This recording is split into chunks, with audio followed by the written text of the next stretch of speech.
I just wanted to make this quick video because I have questions and I know you all have questions, and maybe somebody can help me find some things out, maybe something that I'm not seeing or I don't know. About a week ago, I had an accident and I had to get to the ER quickly. And the entire time I was panicked that we have a pandemic, the hospitals are overwhelmed, it's gonna suck. We pull up to the parking lot and there's no one there. You see the FEMA tent, security and all that stuff, and I'm like, oh my, like this is gonna be bad, but the parking lot's empty. I walk up to the tent is empty. Security makes me go through this whole rigmarole, wait outside. I go inside, and the inside waiting room is completely empty. So they make me wait for about 2 hours, and in that time I get bored. I'm wondering what's going on. It hurts, so I get up and I take a little adventure. I look through the door into where they prep everybody to whatever they're doing, whether they're going to surgery or whatever trauma they're in, and there's no one there. So I just go through the door and I look down at one of the rooms that was called isolation. It was empty. And then I looked in another room that said biohazard, and it was empty. Well, finally they get me and they bring me back to, I guess, what would be the bleeder area. And they stitch me up and send me home. And the whole time my head is spinning. I get home and the first thing I do is I jump online and I have to ask questions. What's going on? Like, where is the overwhelm of other people? Like, there's extra beds here, if we need that help. And people are just yelling at me and telling me, you don't know what you're talking about, shouting me down. It went as far as somebody calling my mom names, which I thought was bizarre. Eventually I get this DM from a friend of mine with a video attached, kind of as like, Michael, go sit in the corner, watch this video, and you'll learn all about coronavirus. So I figured maybe there's something I don't know, and I watched the video.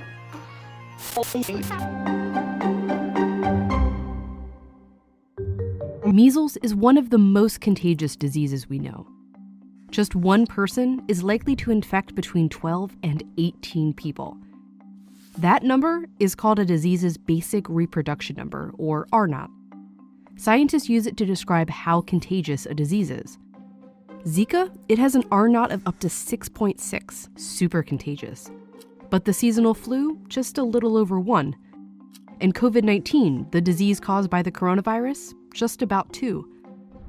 That difference between the flu and COVID-19 doesn't seem so big, especially when you look at them next to these really contagious diseases. Plus, a lot of the symptoms of the flu and COVID-19 are really similar.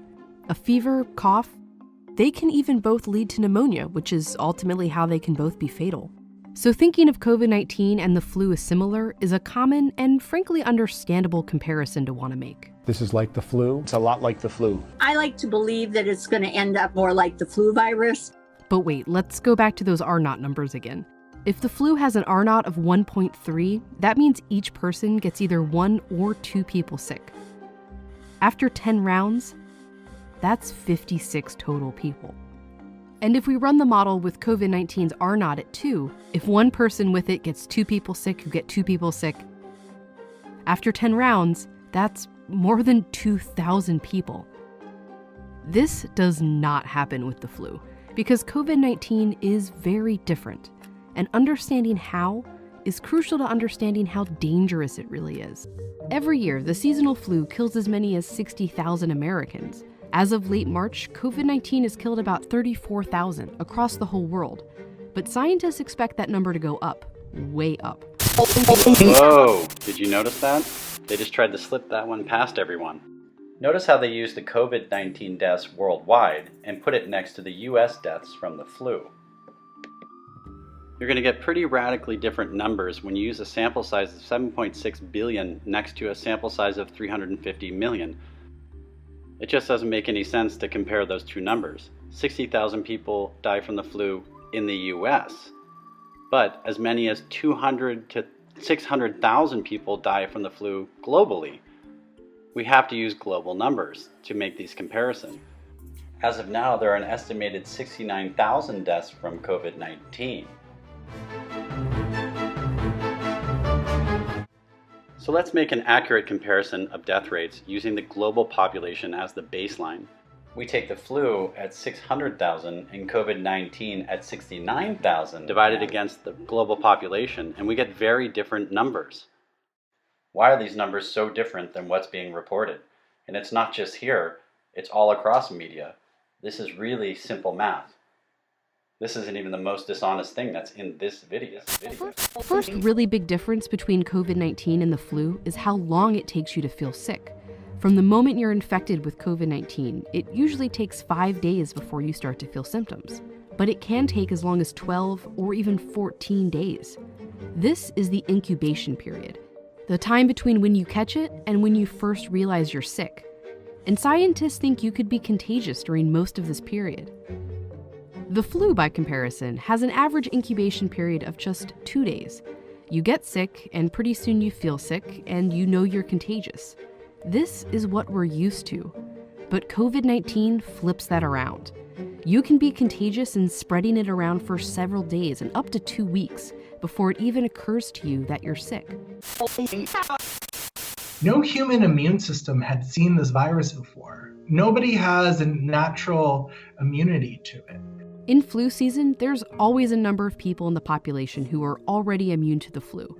That can be because they got their flu shot, or maybe they've already had that flu strain. And that limits the spread of the virus. When one person is contagious with the flu, they can only spread it to people who aren't immune, who can only spread it to other people who aren't immune. That's why scientists and doctors urge us to get our flu shot every year. If enough people have immunity, they can kind of shield the virus from reaching others. The more immunized people, the more they can protect those that are susceptible to the virus. But COVID-19 is brand new. None of us have had it before, and there's no vaccine, which means nearly everyone on the planet is susceptible. So when a contagious person, who may not even know they're infected, comes into contact with others, it can spread like wildfire. Okay, I hope you caught that. It's not really true. We don't really have an immunity to the flu. You have to have had the flu or have a flu shot. And we need to have a flu shot every year to create this immunity.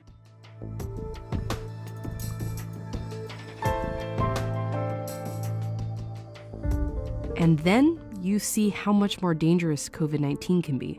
Only 2% of people with the flu need to be hospitalized, but 20 to even 30% of people who test positive for COVID-19 do. And we're still learning about COVID-19's fatality rate, but scientists think it's somewhere between 1 and 3%.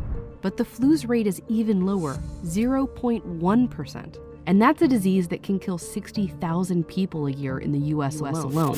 Okay, here we go again with ridiculous comparisons. They're showing 2% of people die from the flu, whereas 20 to 30% of people who are infected die of COVID-19. Who are the people they're using for this example? And let's not forget that the COVID-19 testing is severely constrained. Our focus has been on testing people who are at the most risk. And we're testing the people at high risk because they might be the ones who have the most adverse outcomes from this virus. So of course, the death rates in those groups is going to be higher.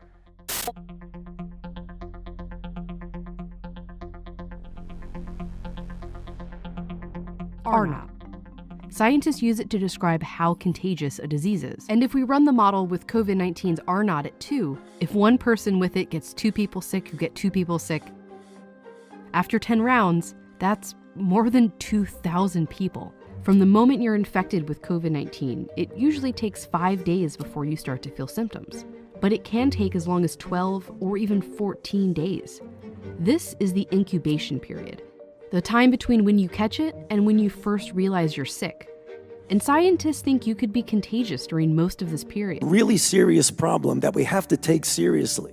And he's just talking about the average across all age groups. For older people or people with compromised immune systems, it can be way higher. And that's especially scary when you remember all the other things that are different about COVID-19. The infectiousness, how hard it is to know you have it, how susceptible we all are to it.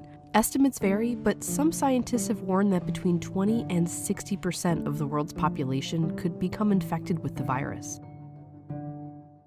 Because COVID-19 has no cure and no vaccine, the only defense we have against it is social.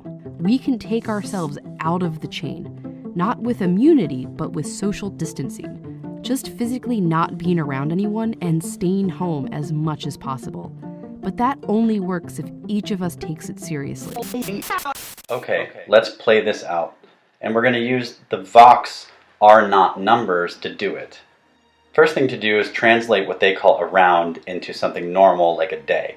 So each day, an infected person has one interaction event associated with an R naught factor. So one guy goes outside, he infects 2 people. The next day, those 2 people go outside, they infect 4 people, and so on. Now we need an additional piece of data. That's patient 0. According to news reports, patient 0 came on the scene around November 17, 2019, or about 135 days ago or so. Okay, so let's use the existing model from Vox. They show that COVID-19 exhibits an R naught of 2 to 2.5. So after 10 days or rounds, 2,000 people are sick. So let's keep going with that. After 30 days, over 1 billion people are sick. And if we keep going, 33 to 34 days, over 8 billion. How is this? This would indicate that everybody on Earth has already had it, more than once. Even if social distancing slowed the spread, it's likely that we all have already had C19. Or maybe we have it backwards.